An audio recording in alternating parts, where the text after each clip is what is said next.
All right, men of leisure. And our highly sophisticated women of leisure. What if we told you you could be 2 days ahead of everyone else? While the rest of the world is waiting until Sunday, you could already be listening on Friday. That's right. Subscribers get a 48-hour jump on every single episode. Early access, early laughs, same ridiculous hosts. It's basically like TSA pre-check, but for leisure. Hit the subscription link in the show notes and secure your early boarding pass.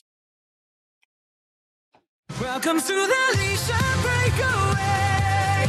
Catch the sun and seize the day. Push the limit, feel the heat. Listen to the rhythm beat.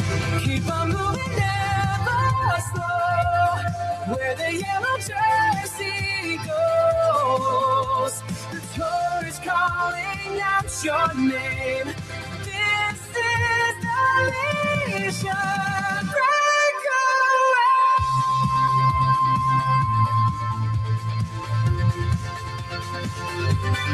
And there we go. It's time for another Leisure Breakaway with the Cycling Men of Leisure. I am Michael, and with me is my good friend, Mr. Adam. Hello again. Well, we normally don't record this quickly after, but this is kind of cool. We're like seeing each other like every day, literally. But today we are going to continue our look at the Tour de France. Today was day 2, and let me tell you, it's not disappointing thus far. Okay. It's been pretty exciting. Today was mountains. At least the last half of it was mountains. So I thought it would be interesting, first off, to start. If you listen to the tour, they talk about categorized mountains. So I wanted to give everybody kind of an idea of what that meant. They've got categorization from 1 to 4. 4 being the easiest. That's just short hills, gentle gradient, that kind of thing. Then they've got a category 3, which is a moderate hill, which is a longer or more steady gradient. Category 2 is obviously harder. It is sustained climb with significant elevation gain. And then you've got the category 1, which is very hard, which is a long, steep mountain ascent. But wait, there's more. They have what they call beyond category, which is an HC, which is basically a legendary climb considered beyond categorization. If anybody watched, like last year, I think they went on several years. They tended to go on Mont Ventoux, which is a huge mountain in the Alps. It is a killer. That is a beyond category climb. So I just wanted to give everybody an idea that category climbs, 4 being the easiest, 1 being the hardest, with the HC classification being extreme. And those are going to be the type of hills that you and I are never going to see on a bicycle. Except down. I like down. Down would be good, but we got to get to the top. So maybe hire somebody to drive us and our bicycles to the top, and then we'll cruise down. Like now, a Sherpa. The trick for that, we'll get ourselves all wet up and everything like that, like we've been chugging up the hill. And then when, we're cruising down, it'll look like we actually did some like heavy duty riding. Oh, yeah, for sure. Yeah. Well, let's get into it.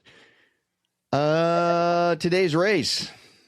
It was extremely interesting. There was a lot of surprises.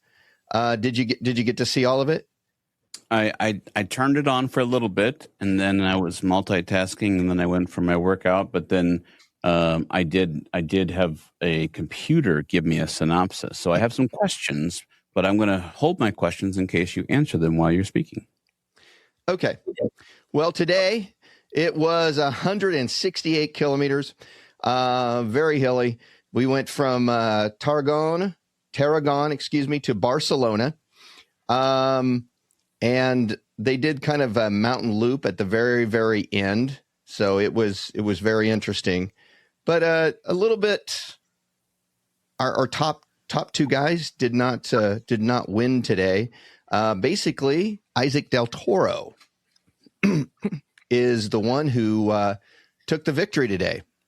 And a lot of people aren't going to be familiar with him if you follow it. He's a relatively new cyclist. He's only 22 years old. He's from Mexico, and he won today's stage, and he is only the second Mexican cyclist who has ever won a stage in the tour. So that's pretty cool. It was crazy. He had probably about 50 miles out bicycle problems. His cars, both the cars passed because they got two support cars. They had both passed. So he had to kind of catch up and deal with that. And so he basically came from the back of the pack before the mountains, caught up to the front, and wound up taking it. And I've got to say, he's on Tadej Pogačar's team. And him and Toddy were right there, pretty much neck and neck all the way up. And let me tell you, classy guy. Some of these guys, Tadej Pogačar is the captain of the team. And it's easy for them to say, well, you work for me. I'm the star of the team. Well, when they got up there, actually, Toddy pretty much let El Toro have the victory, which I thought was extremely classy. He could have got a big head and said, no, man, I'm taking the. He let him have it. This young, new cyclist. That's what's going to build loyalty. That's going to build teamwork, camaraderie. When your team captain is not just saying it's all about me. Let's have some wins go around for everybody. So I thought that was fantastic. It did make some interesting highlights for the jerseys. I talked about jerseys the other day. Del Toro actually won two jerseys today. He won the white jersey, which is the best young rider, which is for any rider who's 26 years of age or under. And he also won the green jersey today. Well, a rider can't wear two jerseys, according to the rules and regulations. So according to those rules and regulations, the rider must wear the jersey that's most significant to them based upon the Tour de France rules, which will mean that Del Toro will be wearing the white jersey for the best young rider tomorrow. The green jersey then falls to the person who has the most points behind him.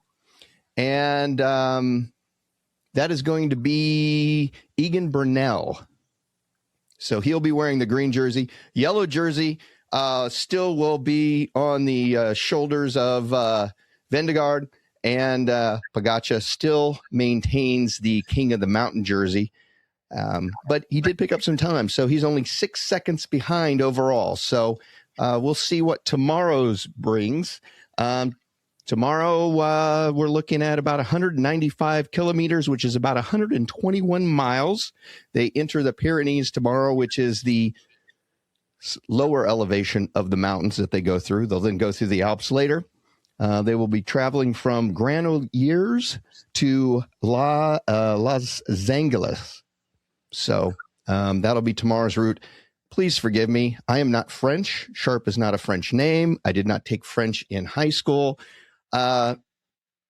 So I may not get the names exactly right, but just please bear with me. Oh, we've already got complaints. I'm just kidding. We did not. Give him some French classes. He's mispronouncing everything. Well, you answered the question about the two jerseys because when I came back from my workout, I said, give me a synopsis. And you said 50 miles. According to AI, it says 60 kilometers from the finish. He had a mechanical, lost significant time before getting a bike change, needing help from the teammate Nils Palat, if that's how you say that, to get back into the peloton. He recovered fully and still took the biggest win of his career on the Montjuic climbs or whatever. Montjuic? Mount Juic. Mount Juic which climb. was like the big, massive climb today. Yeah, the final one. It says Alex Molinar won the intermediate sprint in points atop the Col de Begues, taking over the King of the Mountain jersey from Pogačar. Is that how you say that? Pogačar, yeah. Pogačar. That's good enough for you. Yeah. Pogačar. Pogačar. Well, it's a potato chip.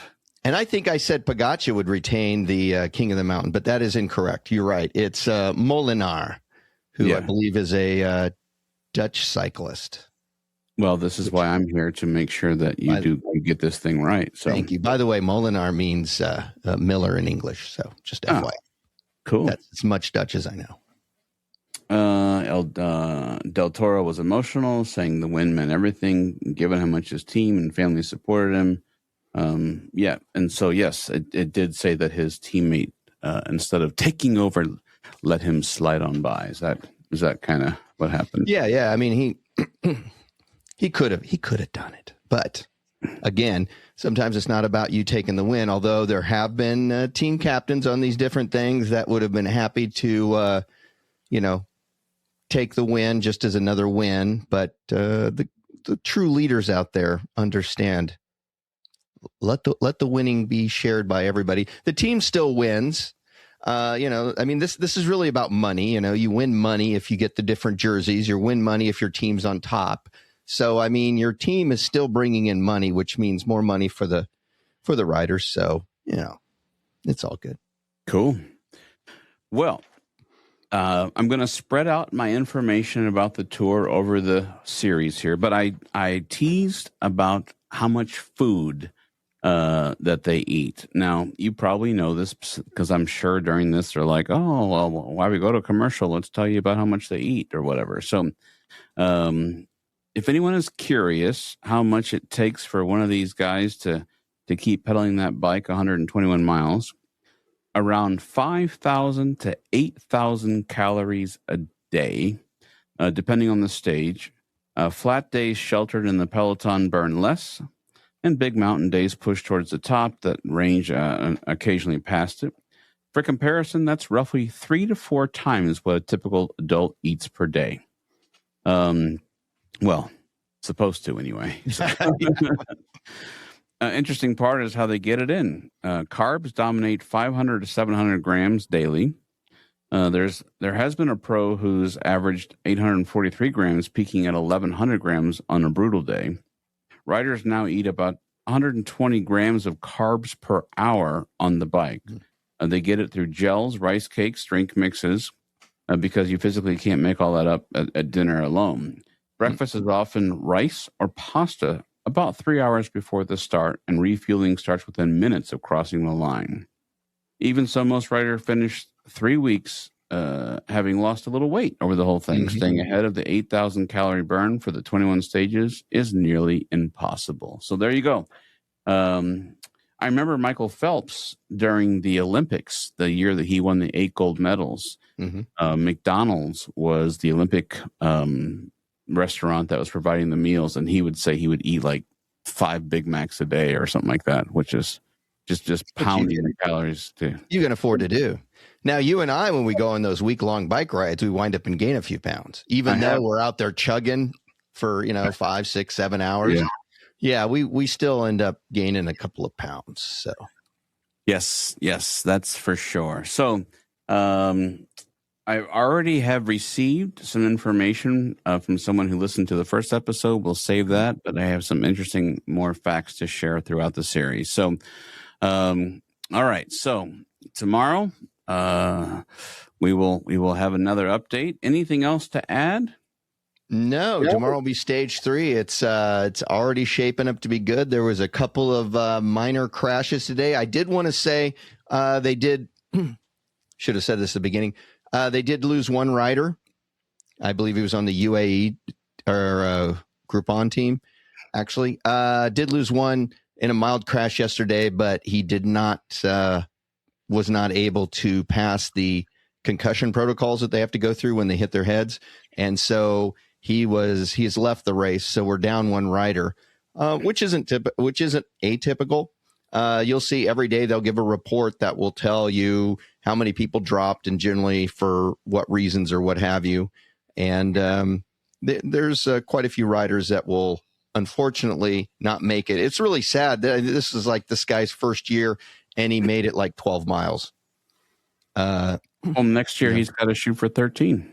Well, hey, the way I look at it is his 12 miles is further than I will ever ride in the Tour de France or any other professional cycling event. So kudos to him. And so if I'm doing my math, you said we started with 184 minus 1. We're now down to 183 riders. That is correct. All right. And tomorrow morning, they will give us a report on if anybody dropped out overnight, because sometimes, they get the flu or, they crashed and they were finished the race, but they weren't, after they got checked out and stuff, they realized, they weren't able to continue. A lot of these guys have other races coming up. So they also looking down the road saying over the course of this ride, you will see riders drop out for different reasons. So we'll keep a daily count of who's in, who's out. Sometimes some of these teams get pretty thin. There's 8 riders per team. There have been teams that have lost most of their riders through the course of it, which is never good, but just nature of the beast. Welcome to the Leisure Breakaway. Catch the sun and seize the day. Push the limit, feel the heat. Listen to the rhythmic beat. Keep on moving, never slow. Where the yellow jersey goes. The tour is calling out your name. This is the lead.